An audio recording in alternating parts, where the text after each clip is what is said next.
Hello friends, welcome to my YouTube channel smart iGo platform. दोस्तों, मैं आज आपके सामने साइंस की वीडियो लेकर उपस्थित हुआ हूँ, जिसमें आपको बायोलॉजी क्लासेस की वीडियो प्रोवाइड करूँगा। दोस्तों, इसमें मैं बायोलॉजी के पूरे सिलेबस के बारे में लिखा है, जिसपे सारी क्लासेस चलेंगी। डाइजेस्टिव सिस्टम, पाचन तंत्र, जिसमें हम पूरे मानव आहार के बारे में पढ़ेंगे। फिर ग्लैंडुलर सिस्टम, ग्रंथि तंत्र, जिसमें एंजाइम और हार्मोन, ऐसे ही सारे topic one by one. Nervous system, cardiovascular system, respiratory system, excretory system, reproductive system, immune system, skeletal system, sensory organ, ये पूरी बायोलॉजी की, ह्यूमन फिजियोलॉजी की दोस्तों टॉपिक है, जिसमें हम लोग one by one her chapter पढ़ेंगे। शुरुआत करते हैं हम लोग डाइजेस्टिव सिस्टम, पाचन तंत्र से। इसमें सबसे पहले आता है ह्यूमन डाइट, मानव आहार कैसा होना चाहिए। मानव आहार एक तो कंप्लीट रहे, दूसरा बैलेंस है, पूर्ण और संतुलित। उसमें क्या क्या चीजें आती हैं? कार्बोहाइड्रेट्स, फैट मतलब वसा, प्रोटीन, विटामिन्स, मिनरल मतलब खनिज, वाटर जल, रफेज मतलब जितने भी रेसे वाली चीजें हैं, वो सारी चीजें रफेज में आती हैं। ये हमारे आंतों को स्वस्थ रखने में बहुत हेल्प करती हैं। जैसे जितने भी रेसे, आम, संतरा, जितने रेसे वाले फल होते हैं दोस्तों, वो सहायता करते हैं आंतों को स्वस्थ रखने में। अब शुरुआत देखिए। अब ये ह्यूमन डाइट जो है, ये दो भागों में बटा हुआ है। एक है आपका मैक्रोन्यूट्रिएंट्स, जिसे हम बोलते हैं दीर्घ पोषक तत्व। इसमें तीन आते हैं। कार्बोहाइड्रेट्स बॉडी में 60 से 70% होना चाहिए। दूसरा प्रोटीन 15 से 20% होना चाहिए। फैट 20 से 25% होना चाहिए। इसको हम बोलते हैं मैक्रोन्यूट्रिएंट्स। इसको पाचन की आवश्यकता होती है। जितने भी फूड घूमते हैं खाने पीने में, जो हम खाना पीना लेते हैं, वो इन्हीं तीनों से प्राप्त होते हैं। जो माइक्रोन्यूट्रिएंट्स हैं, लघु पोषक तत्व इन्हें बोलते हैं। वाटर इसमें आता है, जो मानव के शरीर में 60 से 65% होना चाहिए। बहुत लोग 60 से 70 भी कर देते हैं। पीछे से क्वेश्चन में ये क्वेश्चन पूछ चुका है दोस्तों कि मनुष्य के शरीर में जल की प्रतिशतता कितनी होनी चाहिए, कितनी होती है? तो 65%, ये राइट आंसर है। फिर मिनरल्स एंड विटामिन्स, ये आते हैं माइक्रोन्यूट्रिएंट्स में। इसमें दोस्तों कोई भी परसेंटेज नहीं होता। दो चीजों में डिवाइड किया गया है, मैक्रोन्यूट्रिएंट्स एंड माइक्रोन्यूट्रिएंट्स। जाहिर सी बात है कि मैक्रोन्यूट्रिएंट्स इसलिए कहा जाता है क्योंकि खाना पीना खा के ही आप स्ट्रांग होते हैं, मजबूत होते हैं, और हमको इससे एनर्जी मिलती है, ऊर्जा मिलती है। अब यहाँ पे मैंने सबको बताया है कि किसमें कितनी कैलोरी ऊर्जा मिलती है। 1 ग्राम कार्बोहाइड्रेट्स में 4.2 कैलोरी ऊर्जा मिलती है। 1 ग्राम प्रोटीन में 4.2 कैलोरी ऊर्जा मिलती है, और 1 ग्राम फैट में 9.3 कैलोरी ऊर्जा मिलती है। कार्बोहाइड्रेट्स हम लोग ये बचपन में भी पढ़े हैं, क्लास 6, 7 में, कि कार्बोहाइड्रेट का संश्लेषण करते हैं दो जीव, ऑटोट्रॉफ एंड हेटेरोट्रॉफ, स्वकोशी एंड परकोशी। स्वकोशी में दोस्तों प्लांट्स, पौधे आते हैं जो अपना भोजन प्रकाश संश्लेषण की क्रिया के द्वारा बनाते हैं। फोटोसिंथेसिस है क्या? Photosynthesis CO2 plus H2O equal to C6H12O6 मतलब ग्लूकोज। यही आपका फोटोसिंथेसिस होता है, और यही ग्लूकोज का फार्मूला है। ऑटोट्रॉफ में दोस्तों हम लोग बस यही जानते थे कि प्लांट्स ही अपना भोजन खुद बनाते हैं, लेकिन बैक्टीरिया भी अपना भोजन खुद बनाते हैं, मतलब जीवाणु। ये दो तरीके से अपना भोजन बनाते हैं। पहला फोटोसिंथेसिस, दूसरा कीमोसिंथेसिस मतलब रासायनिक ऊर्जा। यहां तक दोस्तों बात समझ में आ गई? ये हमारा ह्यूमन डाइट है, ये हम रोज खाने पीने में लेते हैं, और ये हमारा पूर्ण और संतुलित होना चाहिए। अब हम one by one her topic पे डिस्कस करेंगे। Number 1, carbohydrates. कार्बोहाइड्रेट्स दोस्तों, टाइप ऑफ कार्बोहाइड्रेट्स। कार्बोहाइड्रेट कितने प्रकार के होते हैं? पहला मोनोसेकेराइड्स, डाइसेकेराइड्स एंड पॉलीसेकेराइड्स। 3 तरह के कार्बोहाइड्रेट्स होते हैं। मोनोसेक्राइड इसका फार्मूला है C6H12O6, मतलब ग्लूकोज। तीन तरह के होते हैं। पहला होता है ग्लूकोज, जिसे हम ब्लड शुगर कहते हैं। मतलब अगर आपसे क्वेश्चन करे कि ब्लड में पाई जाने वाली शर्करा को हम क्या कहते हैं, तो आप बताएंगे ग्लूकोज, उसी को बोलते हैं ब्लड शुगर। ये क्वेश्चन पूछा भी है पीसीएस के एग्जाम में, यूपी पीसीएस में, कि रक्त में पाई जाने वाली शर्करा मतलब शुगर क्या है, तो ग्लूकोज है। वैसे ही दोस्तों फ्रक्टोज, फ्रूट शुगर, फल में पाई जाने वाली शर्करा, ये क्वेश्चन भी पीसीएस में आया है, पूछा हुआ है कि फल में पाई जाने वाली शर्करा को हम क्या कहते हैं, तो फ्रूट शुगर कहते हैं, फ्रक्टोज कहते हैं। तीसरा है गैलेक्टोज, मिल्क शुगर, मतलब दूध में पाई जाने वाली शर्करा मिल्क शुगर होती है, उसी को हम गैलेक्टोज बोलते हैं। कार्बोहाइड्रेट्स का दूसरा टाइप डाइसेकेराइड्स, ये भी तीन तरह का, सुक्रोज, माल्टोज, लैक्टोज। सुक्रोज, इसमें ग्लूकोज प्लस फ्रक्टोज, जो गन्ने में पाई जाने वाली शर्करा होती है उसे हम सुक्रोज कहते हैं, वो डाइसेकेराइड्स का पार्ट होता है। इसका फॉर्मूला दोस्तों हमने लिखा है C12H22O11। माल्टोज, माड़ में पाई जाने वाली शर्करा, जो चावल का माड़ पहले लोग निकालते थे, अब तो नहीं निकलता, बहुत कम घरों में निकलता है, गांव में पहले लोग निकालते थे। चावल के माड़ बहुत ताकत होती है, उसमें बहुत एनर्जी होती है, क्योंकि डबल ग्लूकोज होता है इसमें, ग्लूकोज प्लस ग्लूकोज। माड़ में पाई जाने वाली शर्करा, ये आपका माल्टोज। अगर आपसे क्वेश्चन करे कि चावल के माड़ में कौन सी शर्करा पाई जाती है, तो आप बताएंगे माल्टोज, माड़ में पाई जाने वाली शर्करा होती है, राइट आंसर। फिर दूध में पाई जाने वाली शर्करा लैक्टोज, इसमें दो चीजें मिली हैं, ग्लूकोज प्लस गैलेक्टोज। हमने मोनोसेक्राइड में पढ़ा कि मिल्क शुगर को गैलेक्टोज कहते हैं, अब डाइसेकेराइड में भी लैक्टोज, ये भी मिल्क शुगर है। अंतर ये है कि जब ग्लूकोज प्लस गैलेक्टोज मिलता है तो लैक्टोज बनता है। फिर है दोस्तों पॉलीसेकेराइड्स, स्टार्च, मंड या चोकर, इसको हम पॉलीसेकेराइड कहते हैं, ये भी कार्बोहाइड्रेट का प्रकार है। दूसरे नंबर पे आता है ग्लाइकोजन, संचित भोज्य पदार्थ, इसको लीवर अपने पास संचित रखता है। लिख लीजिए दोस्तों, लीवर यकृत, लीवर अपने पास ग्लाइकोजन को संचित रखता है। अभी बताऊंगा कि ग्लाइकोजन होता क्या है, कैसे संचय रखता है लीवर, अभी सारी चीज बताऊंगा। तो ग्लाइकोजन भी आपका पॉलीसेकेराइड्स में है। एंड सेलुलोज एंड फाइबर, जो ड्राई फ्रूट्स होते हैं वो आपके पॉलीसेकेराइड होते हैं और कार्बोहाइड्रेट्स के टाइप होते हैं। अब आता है कि हमारे शरीर में जो शुगर की मात्रा है रक्त में वो कितनी होनी चाहिए। जो पेशेंट रहते हैं शुगर पेशेंट, आप लोग सुनते होंगे कि शुगर पेशेंट हो गए, तो कैसे हो गए, वो यही जांच आती है, इतनी रेशियो रहती है, ये रेंज आती है कि हाँ इनको शुगर हो गया। अब आप भी जान जाएंगे किसी का रिपोर्ट देख के कि कितने पे शुगर होता है, कितने पे नहीं होता है। ब्लड में जो शुगर की मात्रा, रक्त में शर्करा की मात्रा 70 से 140 मिलीग्राम पर डेसीलीटर, इतने के बीच में ही होनी चाहिए, ये नॉर्मल रेंज है। अगर इससे कम या इससे हाई होता है तो हम अब डायबिटीज के दायरे में आ जाते हैं दोस्तों। 70 से 140 मिलीग्राम पर डेसीलीटर आईएएस के एग्जाम में कुछ साल पहले, और अभी इसी साल के पीसीएस 2021 के पीसीएस एग्जाम में दोस्तों ये नहीं पूछा था कि कितनी रेंज होती है। ध्यान दीजिएगा, हर चीज ध्यान दी जाती है, पढ़ने का मतलब कि हर बारीकियों पे ध्यान दें। उसने पूछा था कि ब्लड में जो शर्करा की मात्रा होती है उसकी यूनिट क्या होती है, आंसर था मिलीग्राम पर डेसीलीटर।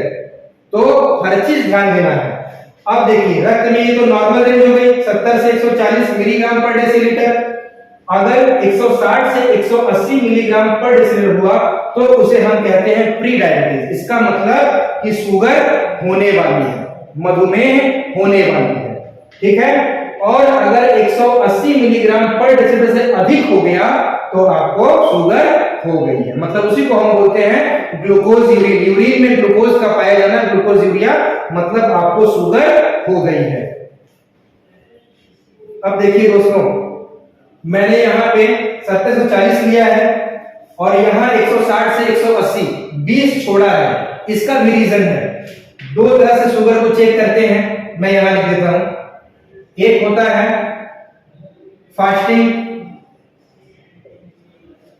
जो खाना खाने के पहले चेक करते हैं, वो क्या होता है 70 से 110 मिलीग्राम पर डेसीलीटर, ये खाना खाने के पहले। और आफ्टर फास्टिंग, खाना खाने के बाद आपका शुगर का जो रेंज आता है वो 70 से 160 मिलीग्राम पर डेसीलीटर इतने के बीच हो जाता है। इसीलिए हम लोग 160 से 180 प्री डायबिटीज में लेते हैं। खाने के बाद 20 मिलीग्राम पर डेसीलीटर शुगर बढ़ जाता है।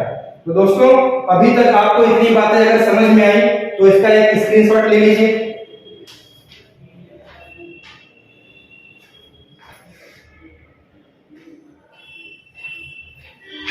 दोस्तों आप लोगों ने स्क्रीनशॉट ले लिया होगा इस चीज का, कार्बोहाइड्रेट जो पढ़ाया अभी। अब देखिए, अब हम जानेंगे फैट के बारे में। पहले सुन लीजिए, अगर आपसे कोई कहे कि कार्बोहाइड्रेट्स की जरूरत क्यों पड़ती है तो ओनली वन फैक्ट उसके बारे में। कार्बोहाइड्रेट्स हम लोग किस लिए लेते हैं? ओनली वन, एनर्जी के लिए। फिर अगर क्वेश्चन करे कि फैट किस लिए लेते हैं तो जब कार्बोहाइड्रेट से एनर्जी हमें ना मिले तो हमें फैट से एनर्जी मिलती है। अगर आदमी कहे प्रोटीन किस लिए लेते हैं तो only one answer, body building के लिए हम प्रोटीन लेते हैं। तो आइए फैट से स्टार्ट किया दोस्तों। आपने कार्बोहाइड्रेट तक का स्क्रीनशॉट ले लिया होगा। अब ये देखिए फैट, इसकी डेफिनेशन, फैटी एसिड के 3 अणु और ग्लिसरॉल के 1 अणु से मिलकर बनने वाला यौगिक है। ये इसकी डेफिनेशन है। ग्लिसरॉल वही ग्लिसरीन और फैटी एसिड वसा अम्ल। ये जब इसके 3 अणु और इसके 1 अणु मिलते हैं तो कौन सा कंपाउंड बनता है? वसा। तो अब देखिए फैटी एसिड 2 प्रकार का होता है। एक होता है सैचुरेटेड फैट, दूसरा होता है अनसैचुरेटेड फैट। संतृप्त वसा, असंतृप्त वसा। ये सॉलिड होती है, ठोस होती है, इसलिए ये नुकसानदेह होती है, हार्मफुल होती है। यह हमें एनिमल से मिलती है, जैसे मक्खन हो गया, शुद्ध घी हो गया, मांस हो गया, इट एक्सेट्रा। ये सब क्या है? सब सैचुरेटेड फैट के एग्जाम्पल हैं। ये हमेशा नुकसानदेह ही होगी। अनसैचुरेटेड फैट, असंतृप्त वसा, ये लिक्विड होती है, लिक्विड फॉर्म में पाई जाती है, हार्मलेस होती है, आरामदेह होती है, पौधों से मिलती है, जैसे मूंगफली, सरसों और जैतून का तेल।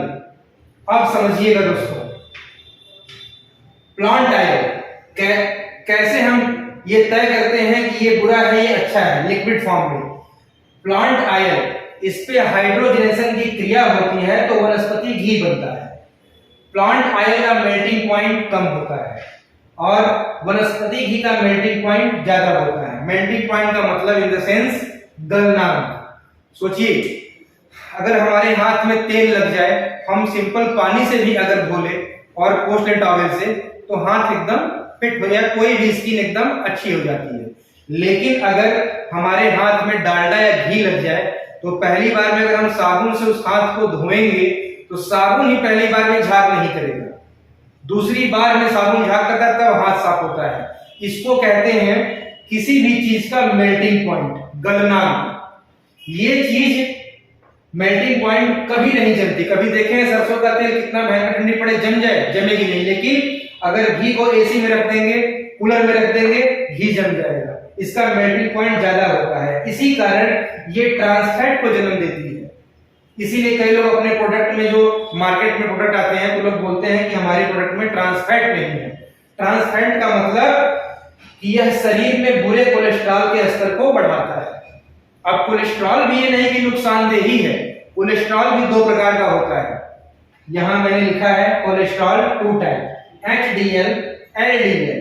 HDL का मतलब high density lipoprotein, high density lipoprotein, और LDL का मतलब लो डेंसिटी लिपोप्रोटीन। मतलब जो HDL है ये गुड कोलेस्ट्रॉल होता है, यह कभी भी 60 मिलीग्राम पर डेसीलीटर से अधिक नहीं होना चाहिए।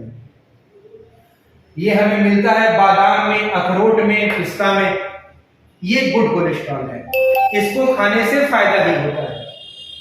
जो लो डेंसिटी लिपोप्रोटीन है, बैड कोलेस्ट्रॉल, ये हमारे रक्त की नलिकाओं में जाकर जम जाती है, जिससे आगे चलकर हार्ट अटैक का खतरा हो जाता है। बहुत से खतरे होंगे, अभी मैंने यहाँ पे लिखा है, बताऊंगा।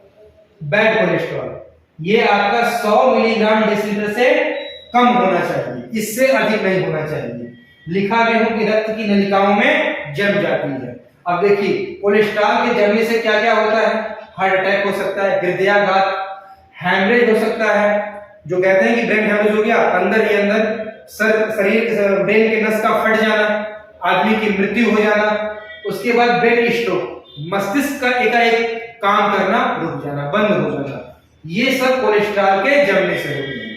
तो ये दोस्तों फैट के बारे में जितने क्वेश्चन बनेंगे आपके, इसमें से एमसीक्यू आप अपने चूज करिएगा और इसको हल करिएगा।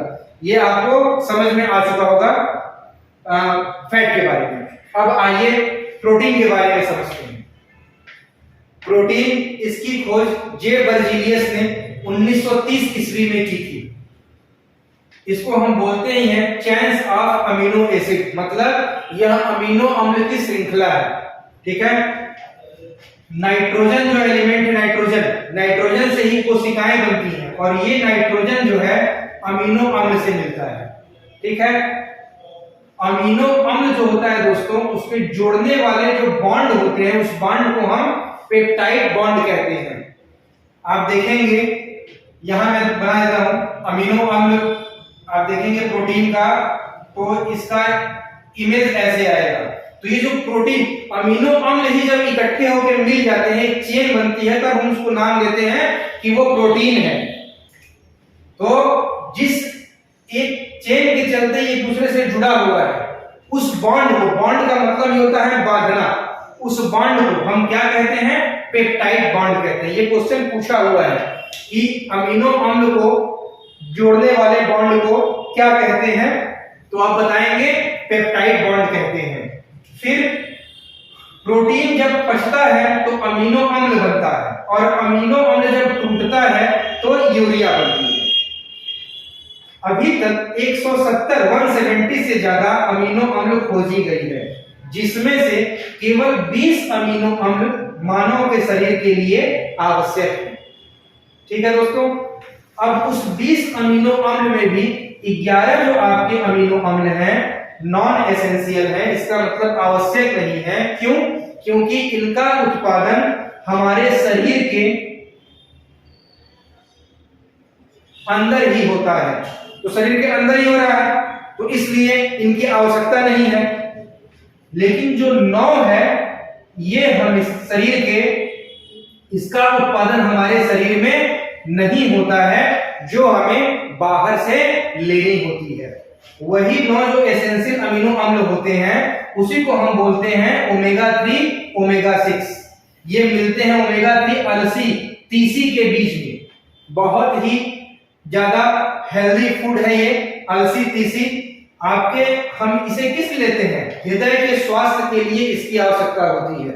ये हमारे शरीर के अंदर नहीं बनता अमीनो अम्ल, इस कारण ये हमें बाहर से लेनी होती है, जो हम ओमेगा 3, ओमेगा 6 के रूप में प्राप्त करते हैं।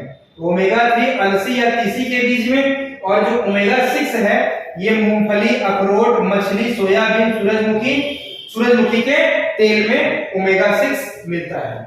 ये प्रोटीन के बारे में था दोस्तों। ठीक है, उम्मीद करता हूं आपको समझ में आ चुका होगा।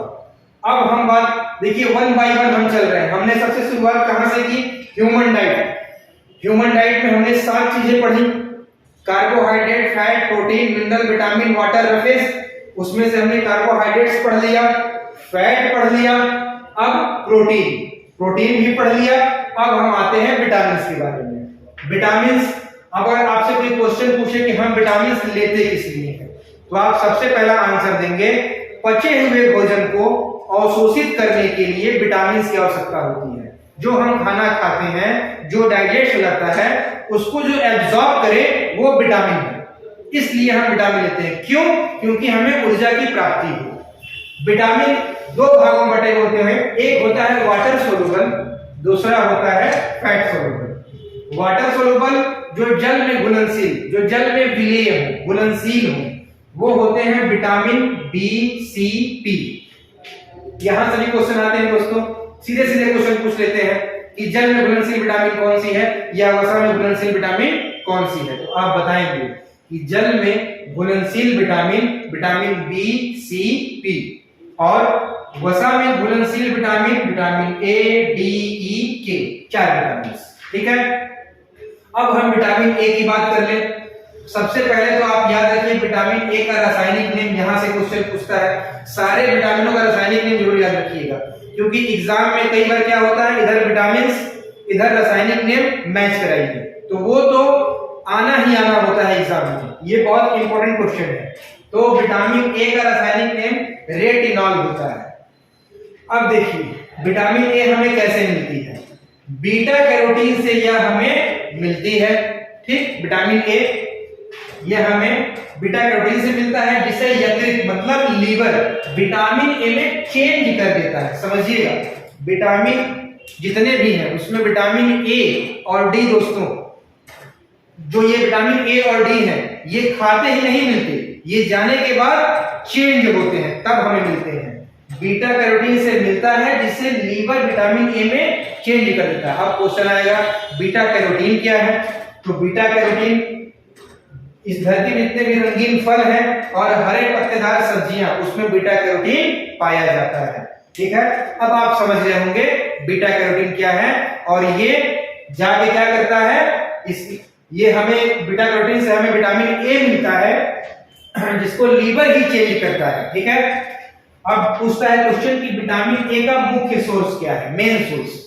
आप देखे होंगे एग्जाम में हमेशा क्वेश्चन आते हैं कि इस विटामिन का मेन सोर्स क्या। सोर्स अलग होता है, सोर्स में कॉमन सब मिल जाएंगे, जैसे दूध, मांस, मछली, अंडा, ये सब विटामिन मिलते हैं, लेकिन जो मेन सोर्स होता है वो हमेशा अलग होता है। जैसे विटामिन ए का मेन सोर्स आपका गाजर लिखे हैं, विटामिन ए का मुख्य स्रोत गाजर होता है। जैसे विटामिन सी का साइट्रस फल तो सभी हैं, खट्टे फल, लेकिन आंवला सबसे मेन सोर्स है। विटामिन डी में मछली, दूध, अंडा सभी है, लेकिन सूर्य की किरणें मेन सोर्स है। तो मेन सोर्स वाली चीजें आपको याद रखनी है। अब हम विटामिन जो विटामिन ए लेते हैं उसका क्या फायदा है, हेल्थ ऑफ स्किन, त्वचा के स्वास्थ्य के लिए इसकी आवश्यकता होती है, इससे त्वचा स्वस्थ रहती है। एंटीऑक्सीडेंट, बीमारियों से लड़ने की क्षमता इसमें होती है, इसलिए हम विटामिन ए लेते हैं। एंटीऑक्सीडेंट, एंटी कार्सिनोजेनिक, कैंसर को रोकने वाली विटामिन है ये विटामिन ए। हम विटामिन ए लेंगे तो कैंसर जैसे खतरनाक बीमारी से हम बच सकते हैं।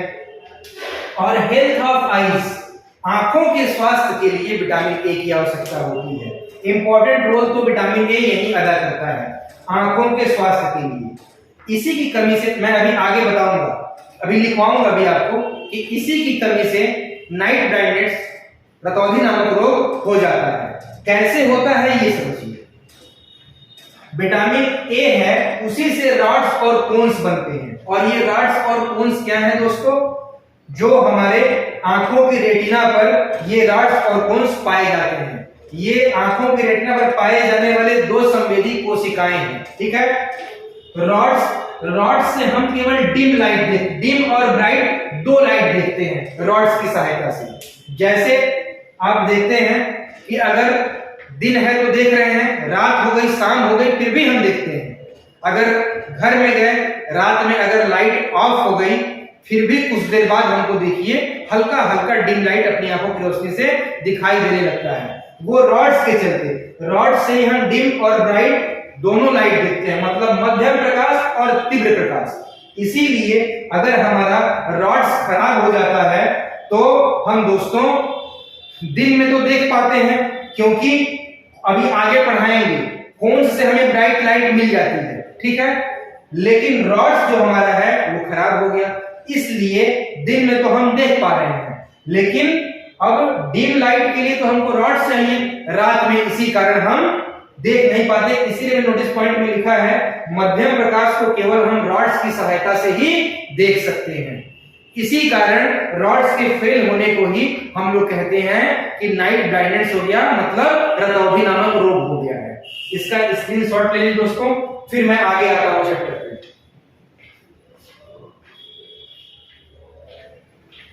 दोस्तों अभी हम लोगों ने क्या पढ़ा था, रॉड्स बताए थे आपको कि रॉड्स जो है वो क्या है, हमको उसी की सहायता से, उसी की हेल्प से रात में भी हम मध्यम प्रकाश को देख सकते हैं। लेकिन हमारा अगर रॉड्स खराब हो जाए तो हम रात में नहीं देख पाते, क्योंकि कोन्स में ब्राइट लाइट है, कोन से तो हम तीव्र प्रकाश दिन में देख ही रहे हैं, लेकिन रॉड्स की कमी के चलते रॉड्स अगर हमारा खराब हो गया तो हम मध्यम प्रकाश को रात में नहीं देख पाएंगे, मध्यम प्रकाश को नहीं देख पाएंगे। उसी को हम लोग साइंस की भाषा में कहते हैं कि रतौंधी नामक रोग हो गया है, और कौन से ब्राइट लाइट देखते हैं। इसीलिए मैंने लिखा है विटामिन ए की कमी से नाइट ब्लाइंडनेस रतौंधी नामक रोग हो जाता है। दूसरा फैक्टर क्या है, रॉड से रंगों की पहचान नहीं हो पाती, और कौन से रंगों की पहचान होती है। रॉड्स दो ही कलर दिखाता है, एक ब्लैक, ब्लैक का मतलब होता है कोई भी रंग, ब्लैक रंग पे कोई भी रंग चढ़ाएंगे रंग नहीं चढ़ेगा, और व्हाइट का मतलब सारे रंग, व्हाइट किसी भी व्हाइट वस्त्र पे आप कोई भी रंग चढ़ाइए वो रंग पकड़ लेगा। तो रॉड से हमको दो ही कलर मिलता है, ब्लैक और व्हाइट देखने को, इस कारण हम रंगों की पहचान रॉड्स की हेल्प से नहीं कर पाते। हम लोग कोन्स की सहायता से ही रंगों की पहचान करते हैं, क्योंकि कोन्स से ही रेड, ब्लू और ग्रीन तीन रंगों की पहचान होती है, और इन्हीं तीनों रंगों से मिलके सभी रंग बने हुए हैं। मैंने लिखा है कि जो सभी रंग हैं इस धरती पे इन तीन रंगों से ही मिलके बने हैं, ठीक है। इसीलिए यहाँ पे विटामिन ए से इसका कोई संबंध नहीं है, लेकिन मैंने यहाँ पे कलर ब्लाइंडनेस इसलिए लिखा है दोस्तों क्योंकि कोन्स की बात आ गई। कलर ब्लाइंडनेस वर्णांधता यह लैंगिक आनुवंशिक बीमारी है, इसका कोई इलाज नहीं है। इसमें रोगी को लाल और हरा रंग पहचानने की क्षमता नहीं होती है। इसमें जो रोगी होता है वो रेड और ग्रीन रंग नहीं पहचान पाता। तो विटामिन ए आप लोग अच्छी तरह समझ गए होंगे, ठीक है। अब आइए विटामिन बी। विटामिन बी ये 12 प्रकार के होते हैं, इन्हें हम बी कॉम्प्लेक्स भी कहते हैं क्योंकि 12 प्रकार के हैं। कॉम्प्लेक्स का मतलब होता है मिश्रित या समूह।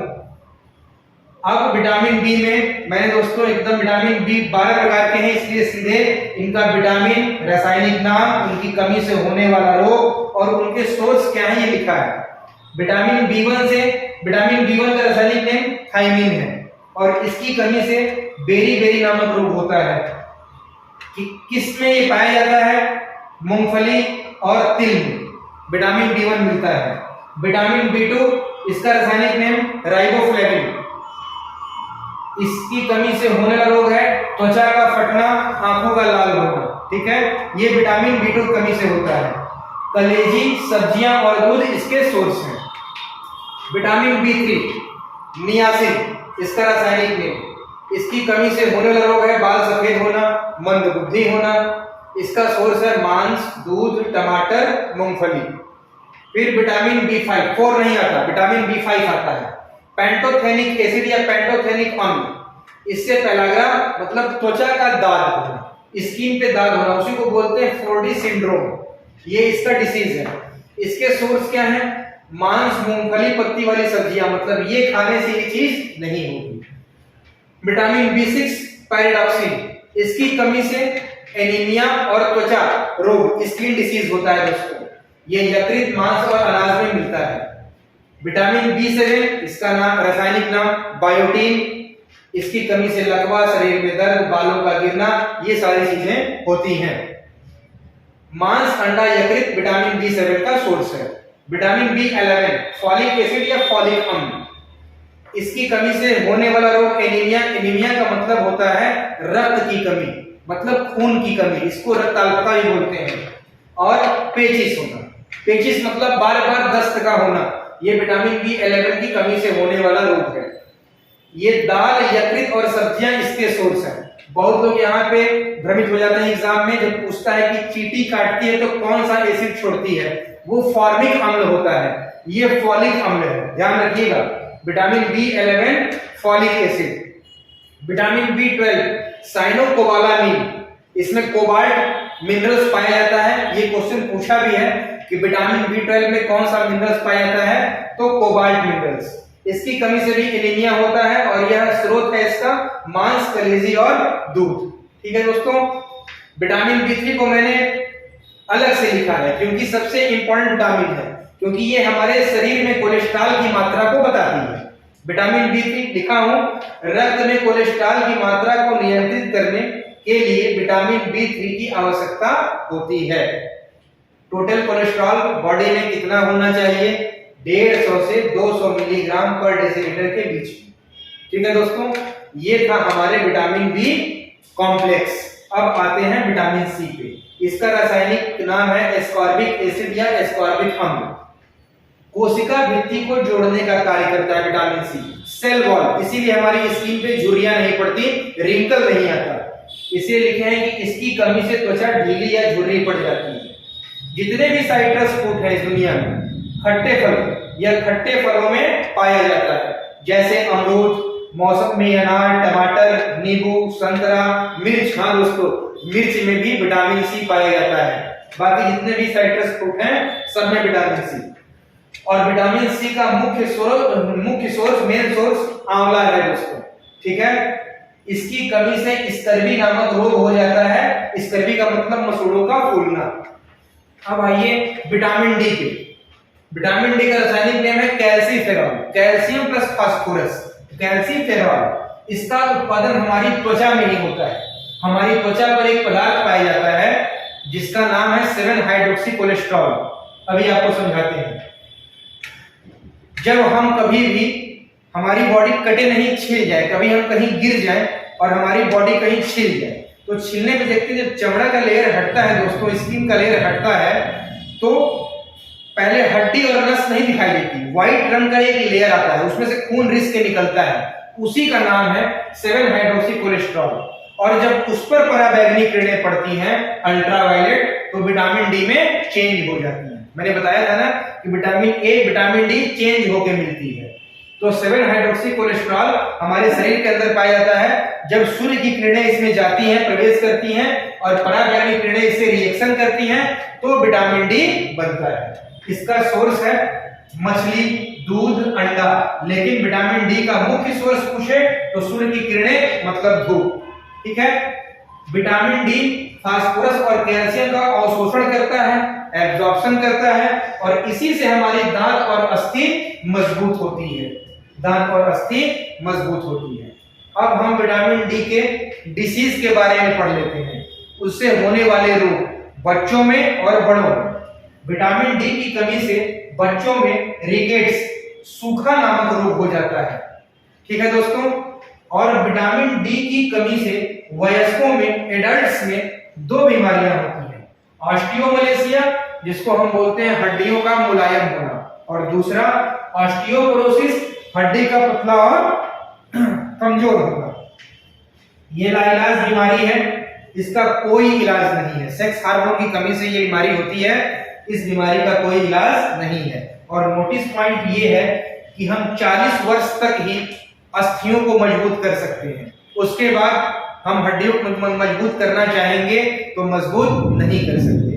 दोस्तों, आज के लिए इतना। मैं पहली क्लास लिया आपकी विटामिन डी तक। आगे जब हम मिलेंगे तो पूरे विटामिन ई, विटामिन के, विटामिन पी और फिर मिनरल्स आपके बचे हैं पहले टॉपिक में, और फिर आपके मिनरल्स के बाद टीथ के बारे में, फिर उसके बाद पूरे इंटेस्टाइन के बारे में, इंजेक्शन से लेकर जहां से हम खाना खाते हैं, माउथ से लेके, बक्कल कैविटी से लेके पूरे आपके एनस तक, वो पूरा डायग्राम के साथ पढ़ेंगे। तब हमारा पहला टॉपिक जो है डाइजेस्टिव सिस्टम वो कंप्लीट होगा।